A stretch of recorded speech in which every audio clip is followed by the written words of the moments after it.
I will be the first one to use the stand.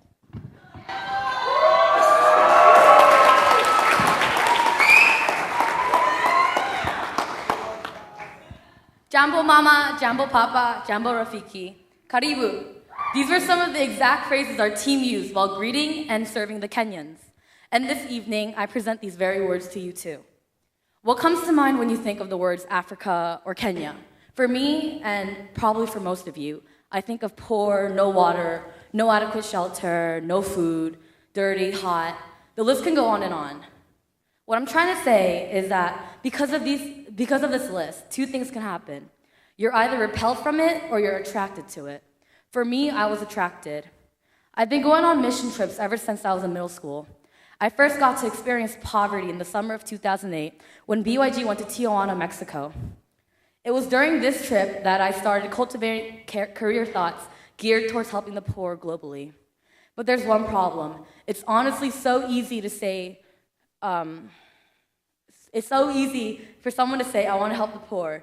It's become so easy that it's now a cliche. And it's so easy to say it that it's become so hard for someone to actually put those words to action. I really wasn't expecting anything grand from this mission trip in the beginning. I dipped in with a hard heart.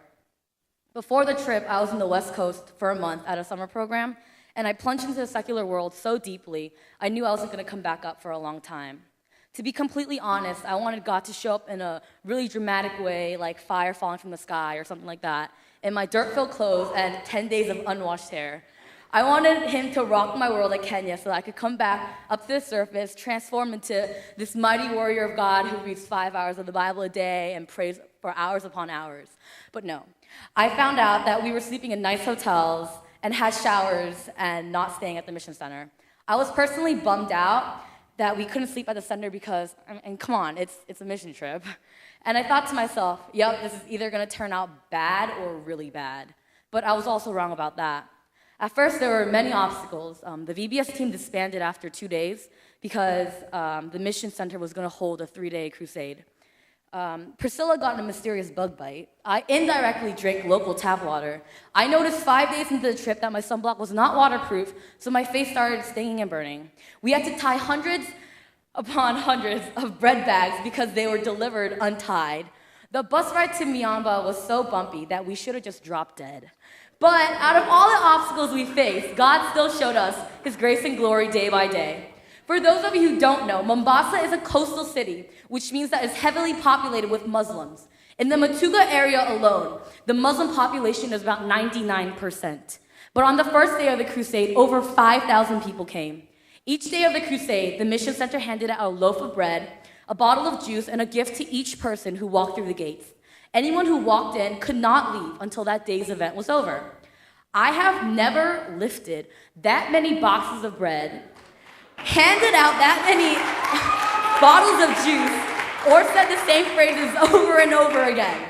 After every day, everyone would come back to the hotel drained. But for me, what kept me going was seeing the smiles on the kids' faces as they shouted hi to me. It really stunned me how children with so little were happier than the people here who have so much, who have more than enough. On the second day, over 7,000 people attended, and on the last day, close to 9,000 people came. The miracles God showed us weren't healings of the sick or blind, but rather hidden. It was the people themselves. The missionary there spoke to us about how so many missionaries came and left because they failed to reach out to the Muslim community. Just having that many people there was a miracle. Just to show up to the event and stay without riots or firearms going off was a miracle. What I feel like God was trying to reveal to me was that it could have been me in their shoes. You know, there were some kids as young as 5 or 6 come in with their baby siblings sleeping on their backs. There were some kids who had purplish, crusty, infected-looking spots on their heads. There were some kids who literally had cancer, I kid you not, eating their faces, like eating it alive. If I was born in Kenya, this could have been me, would have been me. See, there's nothing different about the Kenyan kids than us. It's just the geographic location we're in that plays a huge role. We aren't superior than the Kenyans. Who gave us the right to say that we're better than them and with sticks to shepherd them around like animals? Psalm chapter 139, verse 14, and Genesis chapter 1, verse 27 clearly states that we are fearfully and wonderfully made in God's image.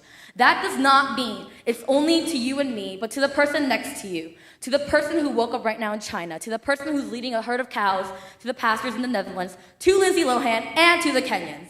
As a visitor and as a foreigner, I began to change how I viewed the trip.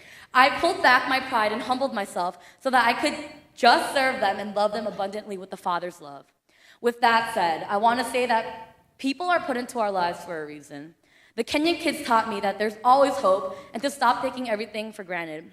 For us, we don't have to worry about when our next meal is or when we get sick. We don't have to wear donated clothes. We don't have to fight over cardboard boxes. We don't have to worry about any of that. These kids opened up my eyes to appreciating the smallest of miracles and gifts from God. Kenya was definitely challenging, and even though it was totally different than previous mission trips, I can confidently say that as of now, it is the best experience of my life. I not only grew closer with my family members, but also made a ton of new relationships with older church members. I don't think I'll ever forget the numerous inside jokes and nicknames we created, all the jam sessions on the bus and on the stage, Patrick, or the Kokiri Ajashi song, ever. I want to thank God for allowing me to do His work at Kenya and also giving me the opportunity to speak to all of you today. I give all the glory to God. Asante sana, kwaheri.